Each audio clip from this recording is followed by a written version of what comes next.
मलिका जुबैदा खातून का वाकया। हारून रशीद की बीवी जुबैदा खातून बड़ी नेक और दीनदार मलिका थी। उनको कुरान मजीद के साथ इतनी मोहब्बत थी कि उसने अपने घर में 300 हाफिजा तनख्वाह पर रखी हुई थीं। उसने उनकी 3 शिफ्टें बनाई हुई थीं। हर शिफ्ट में 100 हाफिजात होती थीं।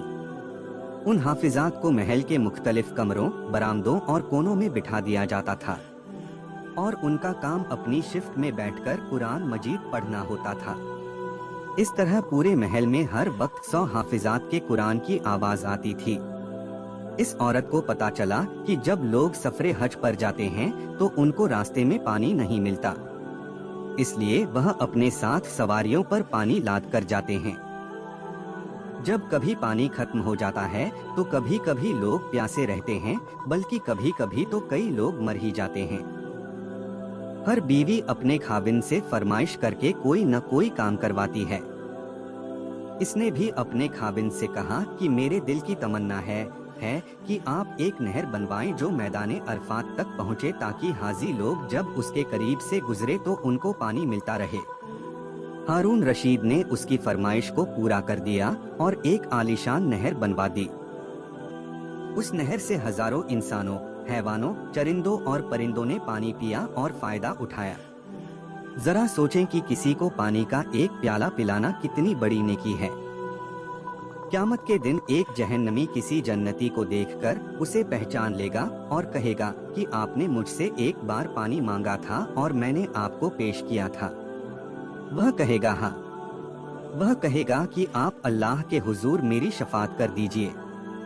हदीस पाक में आया है कि एक प्याला पानी पिलाने पर वह जन्नती शफात करेगा और अल्लाह ताला उस जहन्नमी को जहन्नम से निकालकर जन्नत अता फरमा देंगे। एक प्याला पानी पिलाने की अल्लाह रब्बुल इज़्ज़त के यहाँ इतनी कद्र है।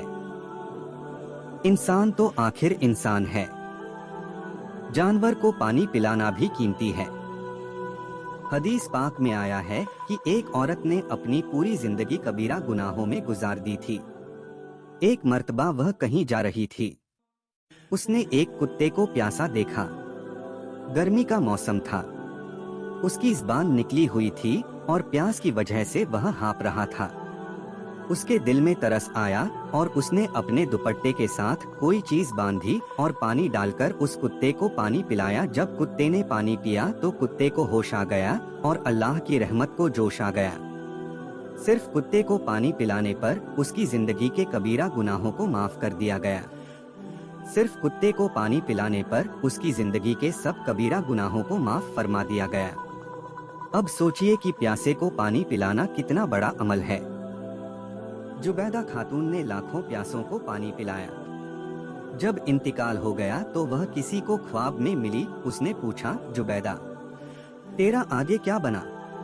कहने लगी कि बस मुझ पर अल्लाह रब्बुल इज़्ज़त की रहमत हो गई। उसने कहा, हाँ, तेरे तो काम ही इतने बड़े थे। तूने नहर बनवाकर बहुत बड़ा काम किया। तेरी तो बख्शिश होनी ही थी। वह कहने लगी कि मेरी बख्शिश नहर की वजह से नहीं हुई। उसने पूछा, वह क्यों? वह कहने लगी, जब मेरा नहर वाला अमल अल्लाह रब्बुल इज़्ज़त के सामने पेश किया गया तो परवरदिगार आलम ने फरमाया कि तुमने नहर इसलिए बनवाई थी कि तुम्हारे पास बैतुल माल का पैसा था। अगर न होता तो नहीं बनवा सकती थी। यह कोई ऐसा काम नहीं। तुम मुझे बताओ कि तुमने मेरे लिए कौन सा अमल किया। वह कहने लगी कि मैं यह सुनकर घबरा गई कि मेरे पास तो ऐसा कोई अमल नहीं है। इस घबराहट में अल्लाह रब्बुल इज़्ज़त की रहमत मेरी तरफ मुतवज्जह हुई और फरमाया, हाँ, तेरा एक अमल ऐसा है जो तुमने हमारे लिए किया था। वह अमल यह है कि एक बार आप खाना खा रही थी, भूख लगी हुई थी। आपने लुक्मा तोड़ा कि मैं उसे अपने मुंह में डाल लूं। मुंह में डालने से पहले इधर से अजान की आवाज तेरे कानों में पड़ी। तुम्हारे सर पर पूरी तरह दुपट्टा नहीं था और आधा सर नंगा था। उस वक्त तेरे दिल में ख्याल आया कि अल्लाह का नाम बुलंद हो रहा है और मेरा सर नंगा है। तुमने भूख को रोका, लुक्मा नीचे रखा और अपने दुपट्टे को ठीक किया और उसके बाद तूने लुक्मे में जो देर की यह मेरे नाम के अदब की वजह से की। बस इसकी वजह से तेरी मगफिरत की जाती है। सुभान अल्लाह, अल्लाह रब्बुल इज़्ज़त। तो यह देखते हैं कि हमारी रजा के लिए क्या किया गया है। अब यह अमल देखने में छोटा सा है, मगर क्योंकि उसने यह अल्लाह की रजा के लिए किया, इसलिए अल्लाह रब्बुल इज़्ज़त के यहाँ उसकी कद्र भी ज्यादा हुई। अल्लाह रब्बुल इज़्ज़त हमें कहने सुनने से ज्यादा अमल की तौफीक दे, हमें एक और नेक बनाए, सिरते मुस्तकीम पर चलाए। हम तमाम को नबी करीम सल्लल्लाहु अलैहि वसल्लम से सच्ची मोहब्बत और इताअत की तौफीक अता फरमाए। खात्मा हमारा ईमान पर हो। जब तक हमें जिंदा रखे, इस्लाम और ईमान पर जिंदा रखे। आमीन।